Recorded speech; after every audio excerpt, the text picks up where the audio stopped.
இது உண்மையான ஒரு சீக்ரெட்டு, வெளியே சொல்லிடாத அப்படின்னு சொன்னதுக்கப்புறம் தான் எல்லாருமே அதை பேசுகிறாங்க.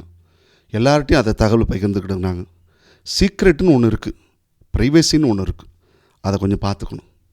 அன்புக்குரியவர்களே, ஐரோப்பிய தரவு தனி உரிமை நாள், டேட்டா ப்ரைவசி டே என்று சொல்லி யூரோப்பில் இதை கொண்டாடுறாங்கன்னு சொல்கிறாங்க. 1981 கையெழுத்திடப்பட்ட கன்வென்ஷன் 108 என்கிற சர்வதேச தரவு பாதுகாப்பு உடன்படிக்கையை நினைவு கூறுகிற நாள் இந்த நாள் என்று சொல்கிறார்கள். முதல்ல ஐரோப்பா கவுன்சில் இந்த நாளை 2007 முதல் முறையாக அறிவித்து அதை கடைபிடிக்கவும் செய்தார்களாம். பின்னர் தான் அமெரிக்கா, கனடா போன்ற நாடுகளில் இது கடைபிடிக்கப்பட்டு வந்ததாம். இதனுடைய அடிப்படை நோக்கம் என்ன? இந்த நாளில் இந்த தினத்தை கடைபிடிப்பதனுடைய அடிப்படை நோக்கம் மனிதனுடைய தனிப்பட்ட தகவல் பாதுகாப்பு, தனி உரிமையில் முக்கியத்துவம் எடுத்துக்கொள்வது. இது ரொம்ப ரொம்ப முக்கியமாக உலகுக்கு சொல்லப்பட வேண்டுமா? அது ஒரு மனிதனுடைய தனி உரிமை என்பது முக்கியமாக தகவல் பாதுகாப்பை குறித்த விழிப்புணர்வு தேவை.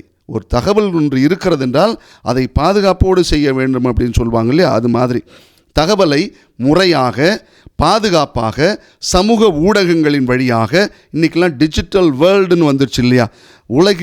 உலக இணையம் என்று ஆகிவிட்டது. அதனால் இது எல்லாற்றிலையும் ரொம்ப முக்கிய பங்கு இந்த ப்ரைவசி, அதை தகவல் பாதுகாப்பு என்பது முக்கியம்னு.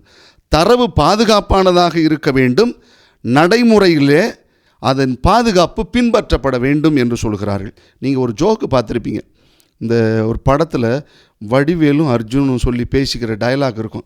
இந்த பாரு, இது ரொம்ப முக்கியமானது, என்னுடைய தனிப்பட்ட செய்தி, இதை யாரும் கொஞ்சம் கடுகால் கூட கசியக்கூடாதுன்னு சொல்லிவிட்டு இருந்தாங்க இல்லையா? அடுத்த நாள் காலைல ஊரே தெரிஞ்சிச்சு. தகவல் பாதுகாப்பு என்பது, டேட்டா ப்ரைவசி என்பது எல்லாருக்கும் உரிய உரிமை. மறந்துடாதீங்க. ஓமயம் உளர்ற மாதிரி எல்லா செய்தியும் உளறிட்டு கிடக்காதீங்க. ப்ரைவசி